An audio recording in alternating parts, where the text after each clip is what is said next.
I walked into the courtroom just after 9, my leather briefcase in hand and my reflection trailing me across the polished floor. The murmur of anticipation buzzed through the benches as suits and gowns rustled toward their seats, but I felt nothing except the steady pulse at my temples. She wore white to the courtroom, like this was a wedding and not a war. Celeste glided in, her heels clicking in perfect rhythm against the marble, her posture regal. She turned, her eyes locking on mine for a fleeting moment. Underneath that pristine blouse and flowing skirt, I saw the steel I already knew was there. I was calm, because I knew something no one in that room did yet. Across the aisle, she sat with her new husband, Reed. He looked as smug as I remembered, lean shoulders angled toward her, a grin that spoke of victory before the fight even began. I should have felt anger, betrayal, a bitter roar swelling inside me at the sight of them united. But I felt only the quiet hum of certainty. Years ago, I had learned that the real power in any battle was knowledge. I knew the battlefield. I knew the rules. I knew the hidden clauses that would decide this outcome before a single argument was ever made. My attorney, Isla, leaned in, whispering through the soft hiss of the court reporter's keys. "Stay sharp. They're about to call the roll." Her confidence flickered in her eyes, brief but fierce. We had rehearsed this moment 100 times. I exhaled slowly, letting the weight of our preparation settle into my bones. My palms were dry, not trembling. I slipped my fingers into my coat pocket, feeling the smooth edge of the stack of documents we'd filed just this morning. The original post-nuptial agreement, signed, stamped, and notarized years after Celeste had tossed the old prenup in the shredder, except she hadn't shredded these copies. I waited for the judge to begin. "Mr. Rowe?" The bailiff's voice boomed in the hush. "Present. Ms. Rowe, here." Celeste's voice rang out, cool and composed, as if she'd stepped onto a stage rather than into a courtroom. She brushed a lock of hair from her face and dipped her chin, a practiced gesture of civility. Reed murmured something into her ear, which drew a flicker of amusement from her lips. My heart should have clenched. Instead, I leaned back, folding my arms and meeting her gaze through the columns of spectators. This was exactly where I wanted them, thinking they had the upper hand, unaware of the trap that would spring. Judge Clay, a man with silvering hair and a reputation for impartiality, peered over his glasses and surveyed the room. "We are here today to finalize the divorce between Mr. Nathaniel Rowe and Miss Celeste Rowe." His tone was neutral, but I sensed a glimmer of curiosity in the slight lift of his brow. He tapped a stack of papers. "Counsel for the petitioner, please proceed." Isla stood, her skirt brushing the floor as she moved with purpose to the lectern. She met the judge's eyes with a firm nod, then turned to face Celeste's attorney, a sharp-elbowed woman in charcoal gray who already held a massive binder. The opposing counsel cleared her throat, opening with a confident declaration of Celeste's claims, half the community property, spousal support, and a long list of assets accumulated during the marriage. She painted a picture of partnership: the Aspen Chalet, the Lakeside Retreat, the art studio, the valuable patents. She spoke of Celeste's sacrifices, her support in the early days of Novacore Systems. I maintained my composure, listening politely, though every word felt like a clap of thunder reminding me of what was at stake. When it was Isla's turn, she strode forward, her heels a measured counterpoint to the earlier cadence. "Your Honor," she began, "we have here, and I submit to the court, a duly executed post-nuptial agreement, signed by both parties on June 12, 2014, notarized and filed with the county clerk that same day." She handed a bound copy to the bailiff, who passed it to the court clerk. Then she paused, giving the judge a respectful nod. "This agreement supersedes all prior agreements, including any earlier prenups that may have existed. It clearly outlines the division of assets as follows: Mr. Rowe's separate property, including inherited real estate, intellectual property registered in his name, and the proceeds from the sale of Novacore Systems, shall remain his exclusively." The courtroom shifted. I saw Celeste's lawyer's lips tighten, the client's sculpted features momentarily flicker. Reed shifted in his seat, glancing at Celeste as if seeking reassurance. But Isla was only halfway through. She flipped to page 14, where the judge stared down at the notarization block. His eyes narrowed. Then, unexpectedly, he leaned back in his chair and laughed. Not a polite chuckle. A full, resonant laugh that echoed against the wood-paneled walls. The courtroom stilled. Even the reporter paused her typing. Celeste's attorney shook her head, stunned. "Your Honor." Judge Clay held up a hand. "Ms. Rowe, did you?" or did you not sign this agreement?" His voice was calm, almost gentle, but his gaze was unyielding. Celeste opened her mouth, then closed it, her composure slipping for the first time. She nodded, tight-lipped. "And did you understand that by signing this, you relinquished any claim to Mr. Rowe's separate property, including any interest in Novacore Systems or its sale proceeds?" Her eyes flickered to read, then back. "Yes, Your Honor." Isla allowed herself a small smile. I felt the tension in my shoulders ease. The rest of her argument became pro forma, exposing Reed's past termination from my company, his signed confession that now sat before the judge, and the clear record of my inherited assets. Each claim was dismantled one by one, dismissed by the judge with precise rulings. Reed's expression darkened as the reality set in. His perfect reputation was unraveling. Celeste's facade of control cracked under the weight of facts she had tried to bury. When the judge finally called recess, the gavel's echo signaled a victory I had long anticipated. I rose, buttoning my suit jacket, and met Celeste's eyes one last time. No triumph in mine, only the quiet certainty of a man who had played his hand perfectly and emerged unscathed. The war was not over, but this battle had been won. I stepped out of the courtroom, sunlight pouring through the doors, and inhaled deeply. 16 years of marriage, $99 million in sales, and countless memories led to this moment. She wore white to the divorce hearing like this was a wedding. But I knew it was never a wedding day for me. It was my liberation. I remember the day Celeste walked out, her heels clicking on the marble floor as she delivered what she clearly thought was a knockout blow.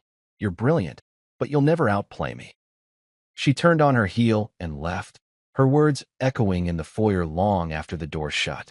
I closed my eyes, listened to the silence, and let a smile spread across my face. Because she didn't know that years ago, before our 5th anniversary, before the basement office became a multi-million-dollar operation, I quietly had the prenup rewritten. 3 copies, to be precise, each signed, each notarized, each filed away where no shredder could reach. That morning began like any other, except that I knew the showdown ahead. The courthouse loomed like a cathedral to conflict, its pillars promising justice or ruin. My pulse was steady as I stepped through the doors, my tailored suit fitting like armor.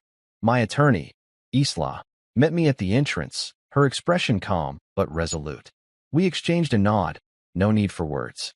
We both understood exactly how lopsided this divorce would go once the correct agreement hit the judge's desk. Inside the courtroom, Celeste sat poised, the picture of composure. Her gaze flicked to me, a flicker of triumph shining in her eyes. She'd assembled an entire legal team to argue that she deserved half of everything we built together. Half of the company, half of the patents, half of the art, half of the Aspen Chalet. She'd torn up the original prenup in a fit of fury when she first suspected my trust had shifted. She believed that without a binding agreement, community property law would place her at the center of every asset. What she didn't realize was that the new document she thought she had destroyed was sitting safely in the county clerk's vault, waiting to be called forth like an ace in a poker game. The judge called the session to order, and Celeste's lead counsel presented the claims with practiced precision. Community property, spousal maintenance, reimbursement for what she called her emotional and intellectual contributions, arguments that would dazzle a less prepared court. I leaned back in my chair, meeting her gaze as she spoke, letting each word land on me like pebbles. Inside, I was cold. Outside, I was still.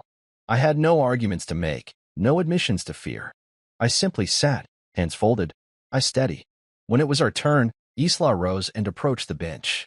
She handed the judge the post-nuptial agreement bound in burgundy leather. The judge's brow furrowed as he read the document's title, Post-Nuptial Agreement, June 12, 2014, then flicked his eyes down to the signatures and the county seal. He looked up. "Counsel," he asked, "is there any dispute this document supersedes all prior agreements between the parties?" Celeste's attorney opened her mouth, then hesitated. She'd anticipated the original prenup might be thrown out, but she hadn't expected this. "Your Honor," she began, voice steady but brittle, "the original agreement was destroyed." "Destroyed?" the judge interrupted. He tapped the paper. "This agreement appears to be entirely valid, properly executed, and on file. Ms. Rowe, did you sign this document?" Celeste's eyes darted to her lawyer, then back to the judge. A bead of sweat formed at her temple. "Yes, Your Honor." The words fell from her mouth like a confession. "And at the time you signed it, Did you understand that you were waiving any claim to Mr. Rowe's separate property, including proceeds from the sale of Novacor Systems and any property acquired with inherited funds? Her shoulders slumped. Yes. The courtroom shifted on its axis. Reed's smug grin vanished, replaced by a thin line of panic. Celeste's legal team exchanged glances. They'd backed the wrong horse. I allowed myself the smallest exhale. Isla continued, unwavering. She walked through each clause: the separate ownership of the corporate assets, the intellectual property, the real estate purchased with funds traced directly to my late father and uncle. She showed the court the county filing confirmation, the notarization certificate, the date stamps. Each page she turned sank the knife deeper into Celeste's argument. When she finished, the judge closed the agreement and looked at Celeste. Ms. Rowe, you have clearly waived your rights under the community property statutes. Therefore, your claims to Mr. Rowe's separate assets are dismissed. He paused, letting that land. This court recognizes only the terms of this post-nuptial agreement. A murmur rippled through the gallery. Celeste's attorney protested briefly, but the judge shook his head. He had seen the paperwork. He had heard Celeste's own admission. There was no coming back from this. Isla returned to her seat, offering me a small, triumphant smile. I unclenched my jaw, my heart rate slowing to its natural rhythm. I glanced at Celeste, pale, lips pressed tight, eyes glistening with the dawn of realization. She had underestimated me. She had believed that tearing up one paper meant freedom to claim everything. But I had made 3 copies. As the judge moved on to ancillary matters, support, legal fees, the handful of truly marital assets, Celeste's dream of half of Novacor fizzled into ashes. Reed sat frozen, the consequences of his past misconduct at my company hindering any sympathy. His perfect image shattered as the judge questioned his ethics and prior termination. I remained silent, absorbing every moment. There was satisfaction in the silence, in the legal finality that my careful foresight had ensured. When the judge finally adjourned the session, the gavel's sound was a release, a confirmation that this battle, at least, was over. Outside, sunlight streamed through the courthouse doors. Celeste lingered, questioning her lawyer. Her victory evaporated. Reed avoided my gaze. I walked past them, briefcase swinging at my side, dignity intact. I did not gloat. I did not speak. I merely carried the knowledge that I had protected everything I had built, and that sometimes, the simplest strategy is the one no one sees coming. She believed she was the master architect of this divorce, as if every detail had been orchestrated to humiliate me and secure a fortune. I watched her across the courtroom, her smirk as precise as the cut of her designer blazer, every curve of her lips calibrated to broadcast triumph. Reed sat beside her, fingers intertwined with hers, their love story playing out in silent signals, the tilt of his head, the steady squeeze of her hand. They thought that confidence would intimidate me. Instead, I leaned back and adjusted my tie. The morning sun filtered through the high windows, illuminating floating dust motes like delicate confetti celebrating their victory. At least, that was how Celeste saw it. She'd arranged for the entire front row to be filled with her supporters. Old friends of family, socialites who thrived on gossip, even a few of the local press who'd been tipped off to cover every moment. They whispered among themselves, snapping photos on phones, the soft clicks echoing in the hush of the courtroom. I welcomed the attention. Let them think I was rattled. Let them believe Celeste's performance. Their whispers were an unwitting chorus to the greatest reveal they would never see coming. The bailiff called the next item, Celeste's claim for spousal support. Her lead attorney, a woman with a voice like silk over steel, rose and recounted the sacrifices Celeste had made, sleepless nights supporting my startup, the sacrifices of her career, the years she said she devoted to family over ambition. Their strategy was to portray her as the underappreciated partner, the one who had given up her own dreams. They painted me as the lone wolf whose ambition had overshadowed marital duty. I sat still, breathing calmly, each inhale a reminder that I held the trump card. After her attorney finished, a ripple of sympathetic nods passed through the gallery. Celeste lifted her chin, preening for effect. Reed leaned in, murmuring some encouragement, and together they settled in for the next segment. My turn would come soon enough. I watched the judge's lips press together in concentration as he sifted through the legal precedent. I allowed the silence to stretch, a taut invitation for them to fill the void with assumptions. When my attorney, Isla, rose again, she approached with measured steps.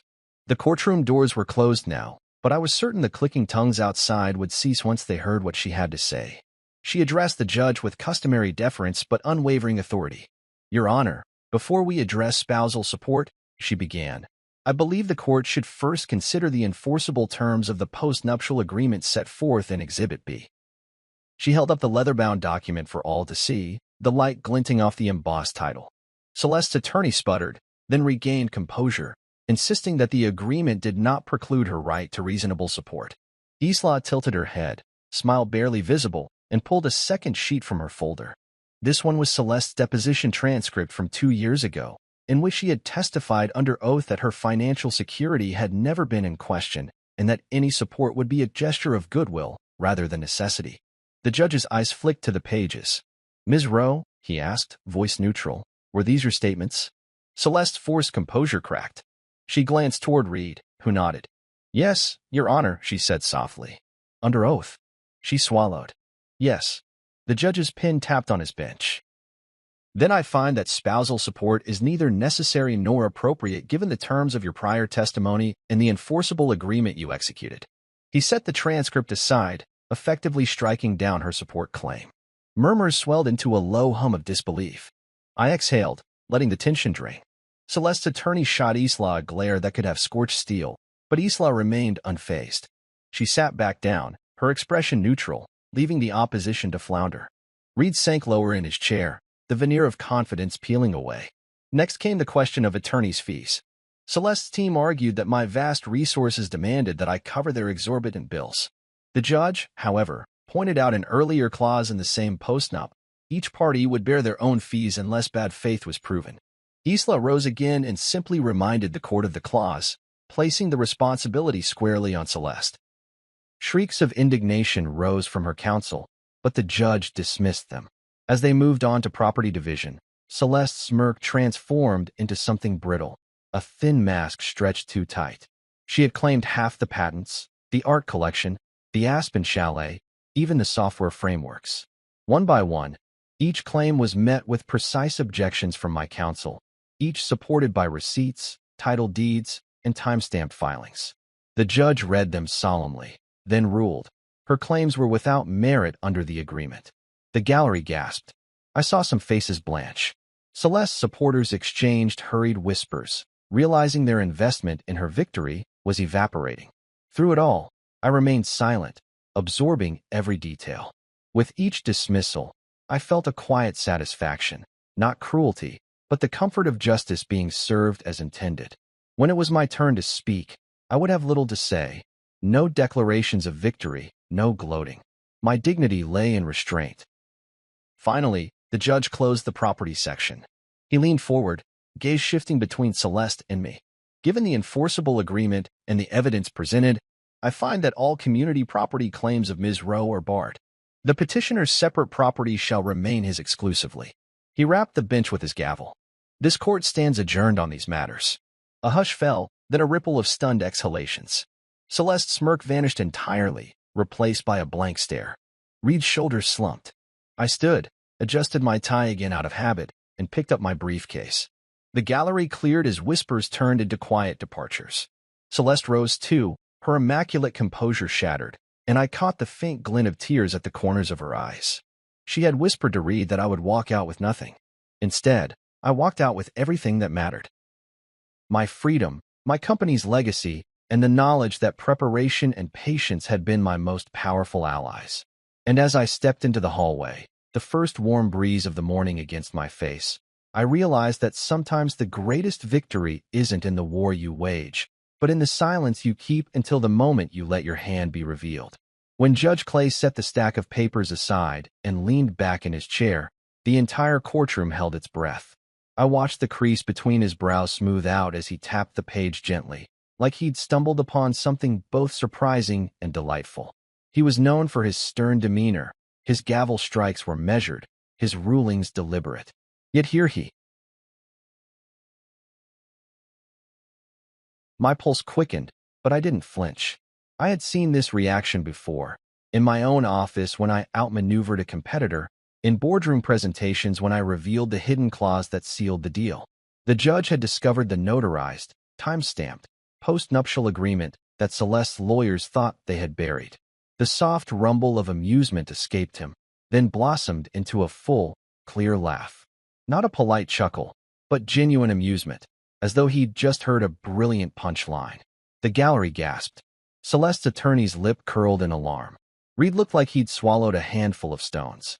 I gripped the edge of my briefcase, standing so still my shoulders felt locked in place. This was the moment I'd anticipated, from the moment I'd first drafted that agreement 6 months after we renewed our vows. The moment Celeste tore up the original prenup, a symbolic gesture, she'd said, of trust rekindled. I had another drawn up, safeguarding every penny I'd inherited and every patent I'd ever registered. I had filed it at the county clerk's office on a quiet Monday, long before any hint of trouble rose between us. When the judge finally collected himself, he adjusted his glasses and looked down at Celeste's counsel. "Ms. Harmon," he addressed the attorney, "do you care to explain why this post-nuptial agreement was omitted from your filings?" His tone was polite, but the implication was lethal. Celeste's lawyer, whose confident demeanor had been as immaculate as Celeste's designer suit, opened her mouth and then closed it again, stammering that the document had been overlooked. Overlooked. The word hung in the air like a betrayal. Celeste's face blanched. I could see her pulse throb at her temple. She raised her hand, trembling slightly. "Your Honor," she began, voice wavering, we believe the prior agreement was invalid. It was torn up, destroyed." Destroyed? The judge's eyebrows rose. He unfolded the page and pointed to the notarization block. "This agreement bears an official seal, a date, and your signature, Ms. Rowe. How does one destroy a document filed with the clerk's office?" He looked at me, then back to her. "Are you suggesting that an original copy filed under your name could simply vanish from public record?" Her cheeks flushed. She opened her mouth, but no words came. Reed let go of her hand, his face a mask of shock. I felt a flicker of satisfaction. This was the vindication of foresight, the justice of meticulous preparation. I shifted my weight, the leather of my shoes barely creasing on the polished floor. The judge waited, and finally Celeste's lawyer whispered something that prompted her client to shake her head. The attorney cleared her throat. "Your Honor, it appears there was an oversight in our discovery process. We did not locate this particular filing among the documents provided to us." Isla rose then, carrying a folder of her own. She approached the bench with quiet authority. "Your Honor, if I may," she said. She handed him a certified copy of the filing receipt, a plain piece of paper stamped and initialed by the clerk's office. "This was obtained from the county records last week and served on opposing counsel before this hearing." Celeste's lawyer paled as the judge read the receipt. He set it down and looked at the bailiff. "Ensure this is entered into the record." The hush that fell was palpable. Even the courthouse clock seemed to pause. Celeste's carefully orchestrated case, her claims to half of everything we'd built, was crumbling beneath us. Reed's smug confidence had thawed into astonishment. I permitted myself a small, almost imperceptible nod to Isla. She returned it with a calm smile, but I could see pride glinting in her eyes. The judge tapped his pen and addressed Celeste directly. "Ms. Rowe, you executed this agreement willingly, understanding its terms. This court cannot ignore a valid, enforceable contract simply because one party failed to include it initially. Therefore, I will uphold the terms as written." He paused to let that sink in. "All claims by Ms. Rowe to Mr. Rowe's separate property are hereby dismissed." The gallery murmured, half in shock, half in admiration of justice prevailed. Celeste's lips trembled. Reed's shoulders sagged. I loosened my grip on the briefcase handle, my posture easing for the first time since I'd walked in. I recalled the long nights spent drafting that document, the meetings with the notary, the discreet filings. Every moment of effort, every strategic choice, had led to this decisive point. The judge continued, addressing attorneys' fees, support requests, property division, but the tide had turned irrevocably. Celeste's team fumbled through their arguments, defeated before they even began. The judge ruled swiftly, guided by the clear terms of the agreement, leaving no room for second guesses. When he finally adjourned the hearing, his gavel fell like a release. I stood, buttoned my jacket, and faced Celeste one last time. She met my eyes, her own filled with a mixture of regret and disbelief. I said nothing. My victory needed no words. I walked past Reed and Celeste, the courthouse doors opening onto the bright morning. The sunlight felt warm on my face, a stark contrast to the chill I had once felt at her betrayal. As I stepped outside, I realized that this moment was more than a legal win. It was proof that foresight and preparation could secure not just assets, but peace of mind. I inhaled deeply, letting the fresh air fill my lungs. Judge Clay's laughter would echo in my memory as the sound of justice served precisely, unequivocally, and triumphantly. I first met Reed at the holiday party 2 years ago. He swaggered into my living room, his confident grin sharper than the tailored lines of his suit, and introduced himself as Celeste's new fiancé. I offered my hand, polite but cautious, as he accepted it with a firm squeeze. "I'd heard a lot about you," he said, eyes glinting. I nodded, smiling thinly, but I'd done my homework long before he walked through that door. Reed wasn't the golden newcomer he pretended to be. He was the man I'd shown the exit to when whispers of misconduct reached my desk at NovaCore Systems. It started with a missing petty cash fund, a handful of unexplained withdrawals that led to a broader audit of Reed's activity. He'd been a financial analyst on my team, promising, bright, fully trusted. Then irregularities showed up, unauthorized transfers, confidential files accessed without cause, lines of code manipulated to camouflage his tracks. When I confronted him, the look on his face was one of surprise tinged with defiance, as though he viewed the audit as a challenge rather than an indictment. He tried to talk his way out of it, but the evidence was undeniable. When he finally confessed, quietly, seeking to avoid a lawsuit, I had him sign a legal admission of guilt in exchange for a discreet severance and a non-disclosure agreement. I watched the guard at the gate escort him out, briefcase in hand, his head bowed beneath the formal reprimand. He left shamed, with his reputation in tatters. That chapter of my life closed behind me, but Reed evidently saw it as a detour rather than a dead end. He reappeared months later at a small PR firm, spinning stories of corporate betrayal, recasting himself as the victim of a vindictive CEO. His tales circulated through social circles, gaining traction among those who didn't look beyond the headline. Celeste, sympathetic and wanting to believe in the best of people, lent an ear. I watched their courtship from afar as he wove his narratives with the same ease he once used to manipulate financial ledgers. It was unsettling to see him replay the role of the wronged party so convincingly, but I never doubted the truth, because I had the receipts. On the morning of the divorce hearing, I knew Reed would sit there with that same rehearsed confidence, expecting it to carry him through. He arrived in a navy suit that hugged his shoulders, shoes polished until they gleamed.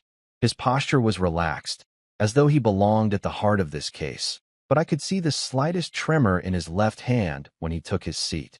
It wasn't the faintest sign of fear. It was the twitch of a man who thought he'd buried the past, only to find it excavated in broad daylight.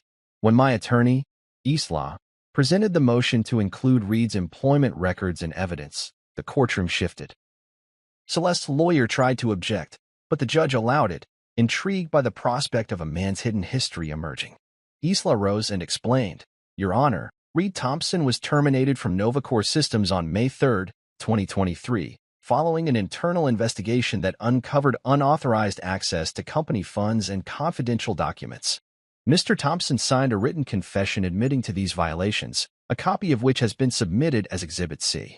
Reed's face drained of color. His gaze flicked to Celeste, searching for reassurance. She offered none. The gallery buzzed, reporters leaning forward to catch every nuance. Reed's confident facade began to crumble as Isla described the details, how he siphoned petty disbursements into personal accounts, manipulated ledger entries to cover his tracks, and even accessed board-level strategy documents he had no clearance to view. Each revelation was a blow to his credibility and, by extension, to Celeste's argument that he was a suitable spouse worthy of half her soon-to-be-acquired assets. The judge reviewed the signed confession, his expression inscrutable. Then he looked up. "Mr. Thompson," he addressed Reed directly. "You executed this confession under oath, acknowledging your misconduct and waiver of any legal recourse against NovaCore Systems in exchange for the settlement. Is that correct?" Reed swallowed and nodded, voice tight. "Yes, Your Honor." "Very well," the judge said.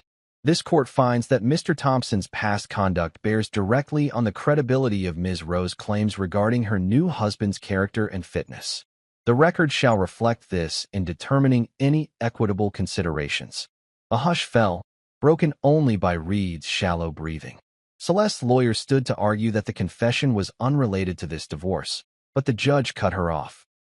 "Character assessment is relevant in spousal support determinations, and in weighing the equities of property division. The court will consider Exhibit C accordingly. I felt a surge of vindication, not in the thrill of public exposure, but in the restoration of truth. Reed might have gambled on the passage of time erasing his past, but the law doesn't forget. Neither did I. I had secured that confession, filed it quietly, and brought it forward at the precise moment it could do the most damage to their case. As the hearing progressed, Reed sat rigid, his every movement betraying discomfort. Celeste's initial nods of support waned, replaced by a haunted look as she realized the man she had chosen was not the flawless partner she claimed to see. Reed's lawyers scrambled, attempting to reframe the confession as a forgivable youthful indiscretion. The judge listened once, twice, then shook his head. I declined to overlook deliberate theft and deception, regardless of the elapsed time. When the judge adjourned for recess, Reed did not venture to meet my gaze. He rose quietly, shoulders hunched, and followed Celeste out of the chamber. I watched them go, his confident stride reduced to hesitant steps beside her. My attorney laid a hand on my shoulder, offering a brief word of reassurance. That confession sealed their fate. I nodded, gratitude and resolve mingling in my chest. Outside, a reporter approached with a camera, eager for comment. I declined politely, stepping into the light without looking back. Reed's real resume, a dossier of misconduct, lay exposed for all to see, depriving him of the second chances he craved and protecting my legacy from his false narratives. In that moment, I realized once more that integrity is not a bargaining chip, but the cornerstone of every battle worth fighting.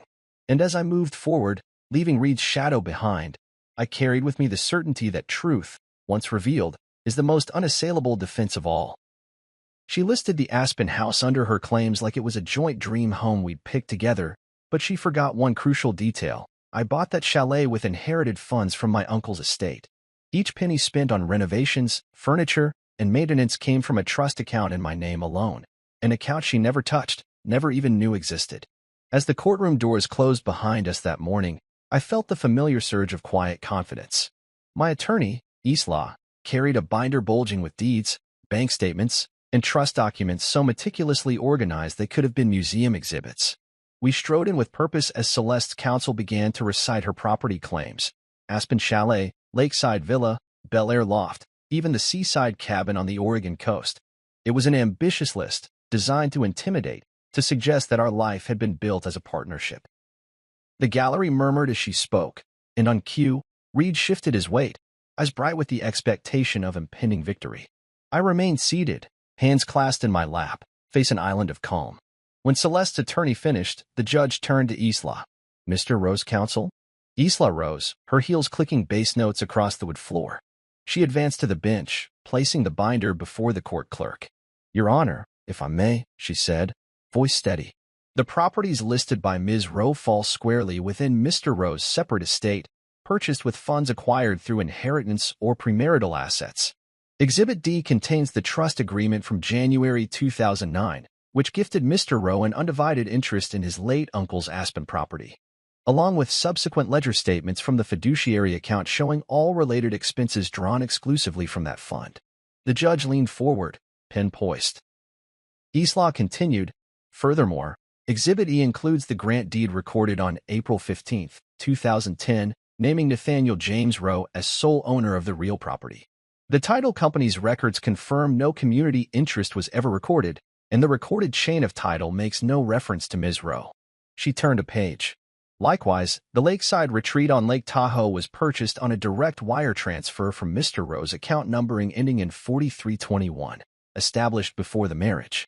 Exhibit F documents the wire instructions and the certified appraisal upon closing, again naming Mr. Rowe exclusively. There is simply no legal basis for any claim by Ms. Rowe to these properties. Celeste's lawyer flushed, rifling through her own large binder as though seeking a miracle. Reed's face tightened. He leaned in, whispering something sharp into her ear. I watched the judge's eyes follow each exhibit number, calculating, absorbing. He set the documents aside and addressed Celeste's counsel directly. "Counsel, you've asserted community interest in properties established through separate funds. Do you have any evidence to challenge the recorded title or the trust documentation?"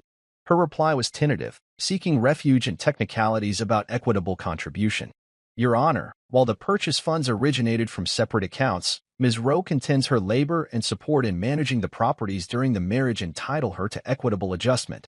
Unfazed, Eastlaw interjected, Your Honor, equitable adjustment is not warranted when the properties are held in sole name with clear documentation of separate origin. The law requires a showing of direct financial contribution, which Ms. Rowe cannot establish. Her expenses during the marriage were paid from joint accounts, none tied to the fiduciary funds. The judge tapped his pen. I find no basis to impose equitable relief against Mr. Rowe's separate property. The claims to the Aspen Chalet, the Tahoe Retreat, and the Oregon Cabin are dismissed. He paused, allowing a moment for the weight of that ruling to settle in the hushed room. A few heads turned toward Celeste, her composure faltering. Eastlaw then addressed the art studio I'd built with my father's inheritance, a project that had begun years before we ever said, I do. She explained how my father's estate planning documents, part of Exhibit G, had designated a specific bequest to me for the studio's construction, purposefully segregated from marital assets, with the design and construction contracts signed solely under my name. She showed the judge photographs of the studio being built, invoices from contractors invoiced to my LLC formed the year before our wedding, and proof of payment from my personal account. Each detail underscored the legal separation of those assets. Celeste's counsel attempted to argue that maintaining and improving the studio during our marriage conferred community status, but the judge cut her off succinctly. Maintenance costs funded by marital contributions do not transform separate property into community property under these circumstances. The exhibits clearly demonstrate the preserved segregation of each asset. As each of Celeste's claims for specific items crumbled under the weight of documentary proof, I felt a growing sense of closure. She had tried to recast my life's investments as mutual ventures, perhaps hoping that ambivalence or forgivable oversight would tip the balance in her favor. Instead, our meticulous record-keeping and the clarity of each title deed, each bank statement, had done the talking. When the final property disputed, my suite of software patents named under my personal trust, was addressed, Eastlaw calmly presented Exhibit H. The Articles of Invention Assignment, recorded with the United States Patent Office, listing me as sole inventor and assignee. The judge reviewed the patent assignments, then looked at Celeste's counsel, who had no rebuttal. Another bench ruling. Ms. Rowe's interest in these patents is barred. With every claim dismissed, the docket moved on to lesser items, and the courtroom's atmosphere shifted from tense anticipation to stunned acceptance. Celeste sat motionless, her posture collapsing as the reality of her losses set in. Reed's expression turned hollow. The man she had paraded as her champion was exposed as no more than an unwitting accessory in her quest for undeserved gain. When the judge finally announced that Mr. Rowe's separate property claims stood unchallenged and that Ms. Rowe would retain only those assets already deemed marital property, some furniture, joint account balances, and a modest selection of personal effects, he concluded, this court recognizes the sanctity of properly documented separate property and dismisses the remainder of Ms. Rowe's claims. A final rap of the gavel signaled the end of that chapter. I rose, smooth and unhurried, and collected my briefcase. Celeste and Reed remained seated longer, as though anchored to their seats by the weight of their miscalculations. I offered no glance backward, no gloat, no farewell. Instead, I felt a serene satisfaction in the quiet triumph of preparation. As I stepped out of the courtroom, sunlight greeted me once again, and I realized that in protecting what was rightfully mine, I had not only preserved my legacy but reaffirmed the power of diligence and foresight. When the bailiff called the next item on the docket, Exhibit J, final closing statement and deferred payment schedule in the sale of Novacor Systems, I felt a familiar tightening in my chest, not of fear but of anticipation, as though I were standing at the peak of a roller coaster about to plunge. You're safe now, I promised her, pressing my cheek to her hair. She looked up at me with trust shining in her eyes, and I knew that I would wage every battle, face every challenge, and endure every obstacle to keep her that way for as long as it took and beyond. I had always taken pride in my work as an accountant, ledgers balanced, margins calculated with precision, every cent accounted for, but that precision had never felt as intoxicating, as potent a weapon, as it would prove to be in the weeks and months after the assault. I sat at the oak desk in my home office, my daughter's elephant toy perched beside my keyboard like a silent witness, as I opened Brin's brokerage statements, each one a testament to sloppy bookkeeping and deliberate misclassification. My heart pounded, not with fear, but with exhilaration. Numbers were my battlefield now. I began tracing every transaction. Fees paid to shell companies, reimbursements masquerading as consulting expenses, charitable donations that vanished into opaque trusts. Bryn and her husband, Colt, had claimed false deductions on their taxes for years, padding their returns with absurd office supply write-offs that, once traced, funneled into an unreported account in an offshore jurisdiction.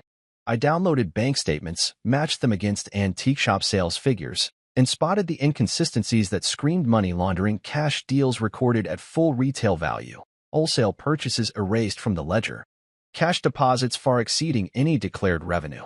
I traced a series of wire transfers to Colt's personal account in another state, transfers neatly wrapped in descriptions like inventory replenishment and vendor payment, though there was no vendor, no inventory. Each discovery sent a thrill through me. I archived PDF files, flagged suspicious entries with yellow highlights, and drafted detailed memos for the IRS whistleblower hotline. I knew anonymity was essential. A leaked tip would trigger an audit so quickly that they'd have time to hide the evidence. Better to remain in the shadows. I mailed the packet with a return address of concerned citizen and felt a surge of righteous satisfaction as I dropped it in the mailbox. Next, I turned to the family-owned antique shop in town, where Talia's parents served as silent partners. I obtained copies of their licensing applications from the local clerk's office and discovered they had underreported gross receipts to avoid sales tax. The side hustle, restoration services offered under the table, was entirely off the books, drawing cash from customers who preferred lower invoices. I documented the discrepancies. Repair orders signed without tax stamps, forgery of state sales tax certificates, and a pattern of cash-only deals that circumvented licensing requirements. I fed the evidence to the State Revenue Service's Fraud Division under an anonymous tip line, making sure to include account numbers, names, addresses, and copies of forged receipts. As I worked late into the night, Myra's breathing through the baby monitor a steady lullaby in the background. I realized I had never felt so alive. Each report I filed, each piece of paper I shredded afterward, felt like a small act of vengeance for the injuries they had inflicted and minimized on my daughter. I watched the appointment logs of the antique shop, noting how many days they had to close for state inspection, how many fines they would incur, and calculated the likely penalties using the published schedules. Meanwhile, I uncovered inconsistencies in Pawpaw's charitable foundation paperwork. Donations claimed that never matched bank withdrawals, a foundation registered in multiple states under slightly altered names, none of which filed the required financial disclosures. I compiled evidence of willful non-disclosure and filed it with the State Attorney General's office. My spreadsheets multiplied, color-coded by agency and severity: red for IRS referrals, orange for state revenue reports, blue for licensing board complaints, and purple for charitable trust violations. I tracked each referral number, noted the dates I submitted, and set reminders in my calendar to follow up in 90 days if I heard nothing. When no one questioned the flurry of inquiries, I allowed a small smile. Their silence was confirmation that the wheels of justice had begun turning. Talia watched me in awe as I recounted each detail over late-night coffee. "You've become a one-man regulatory army," she said softly one morning, her voice hushed so Mira wouldn't wake. Her eyes were bright with pride. "They'll pay for what they did to Mira."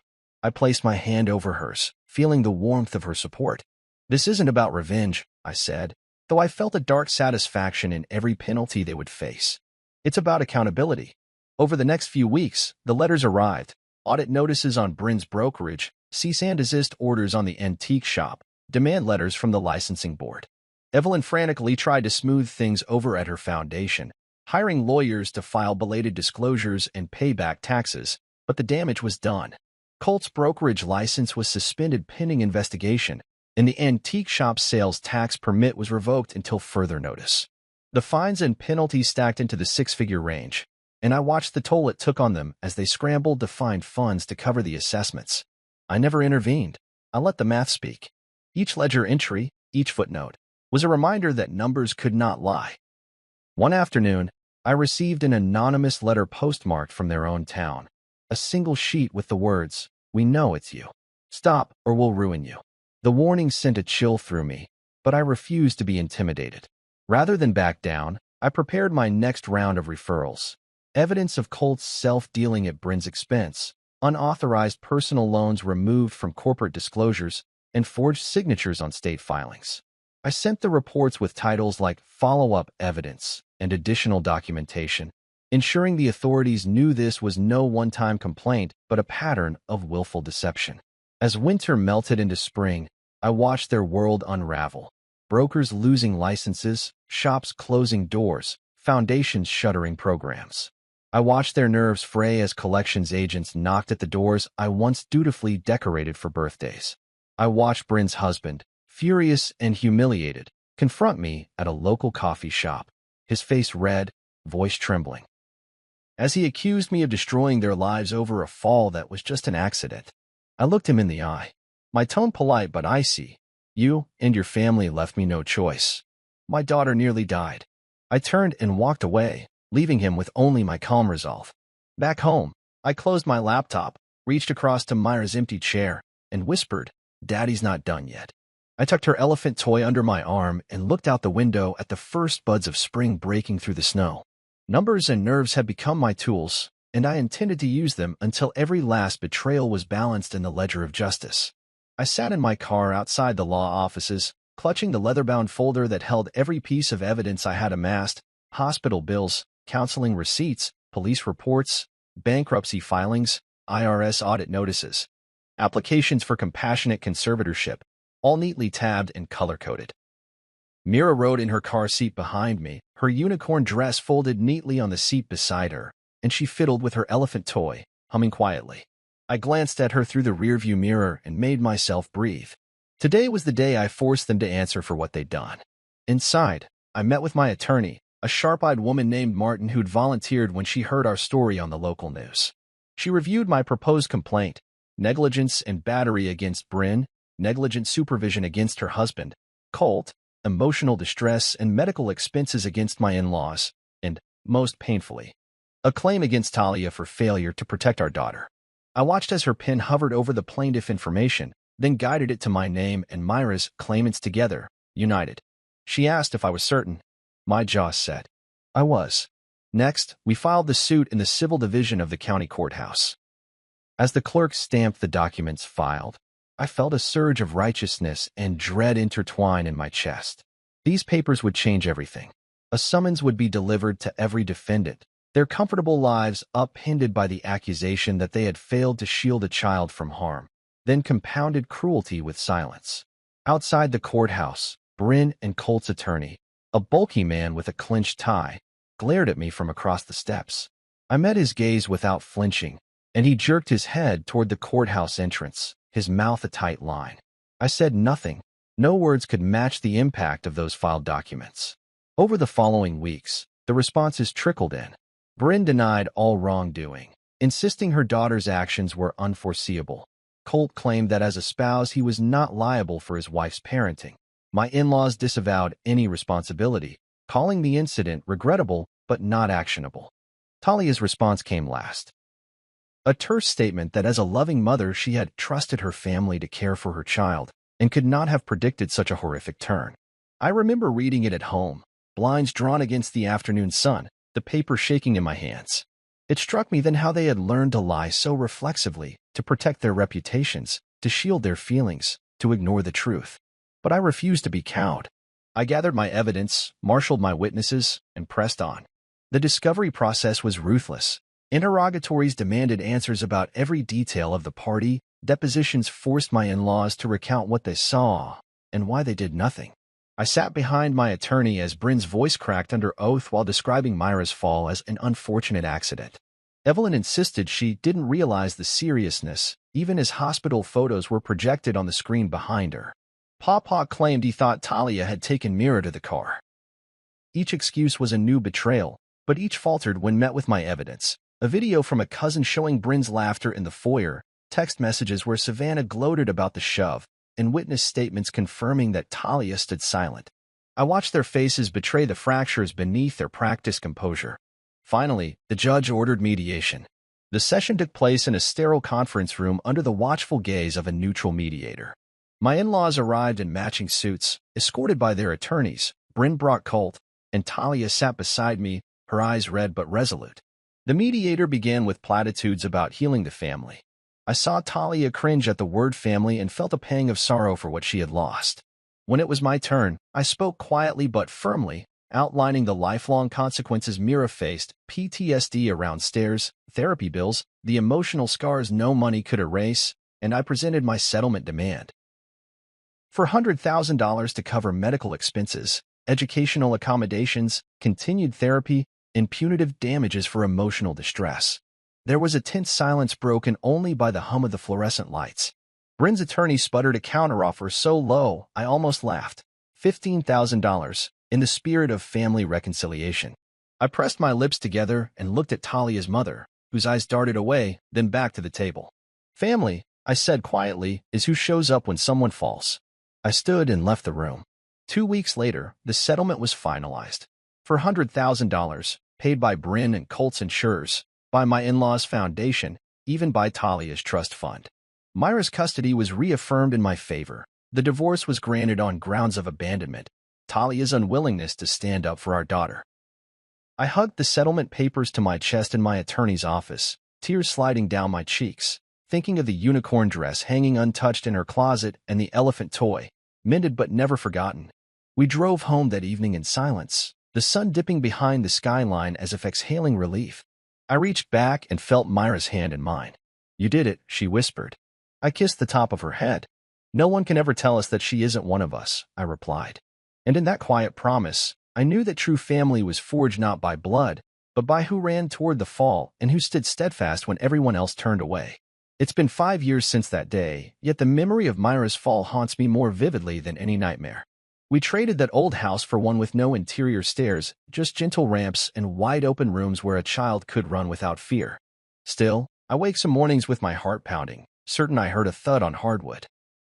Mira is 9 now, her laughter filling every corner of our home as she chases our dog through sunlit hallways or dances barefoot across the kitchen tiles.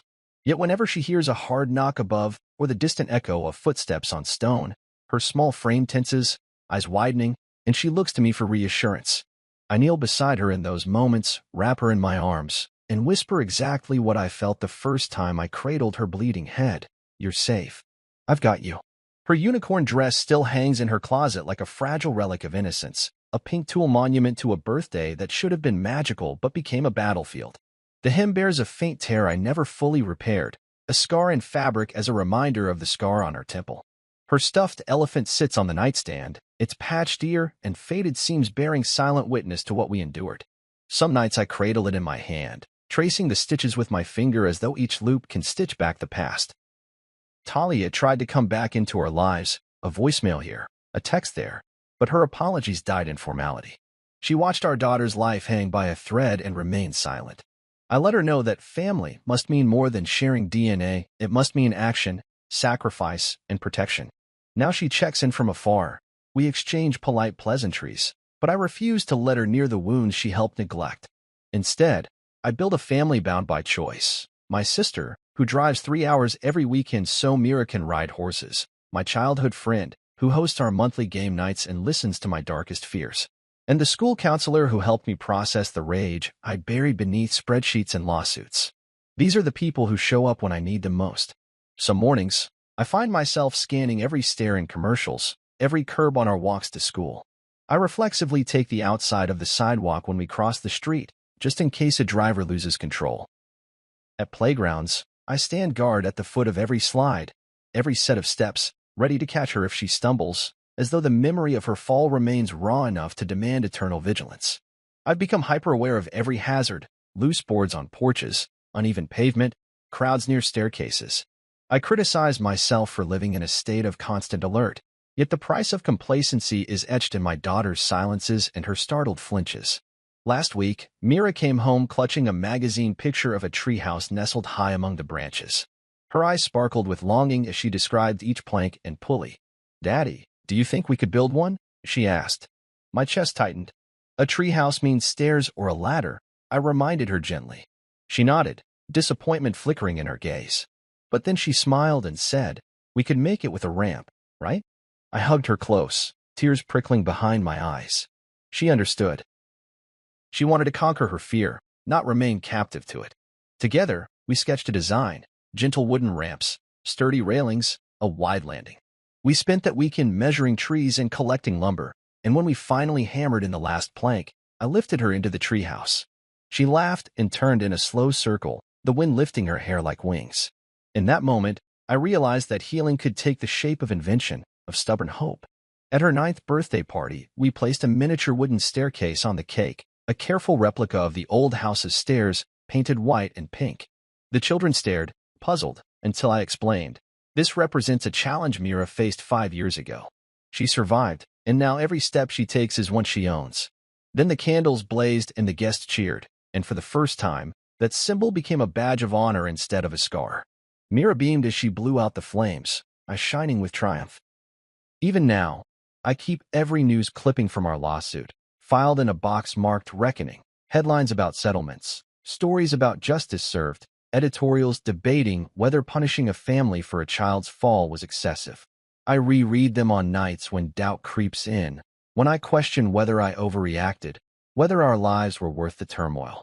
Each article reminds me that silence is betrayal, that invisibility is injustice, and that a parent's duty is to run toward the fall, never gaze away.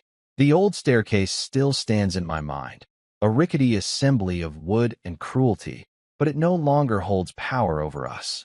Mira climbs every step in her life now with her father's hand at her back or a ramp beneath her feet, confident that I will always shield her from harm. And as she races through our home, her laughter echoing against the walls, I know that true family is not determined by blood but by who chooses to stand in the way of danger, who carries you forward when you're broken, and who refuses to let you fall alone. The staircase still stands a memory, but it has lost its power. We have reclaimed every step, and in each of Myra's footprints, I see the proof of a love that never falters.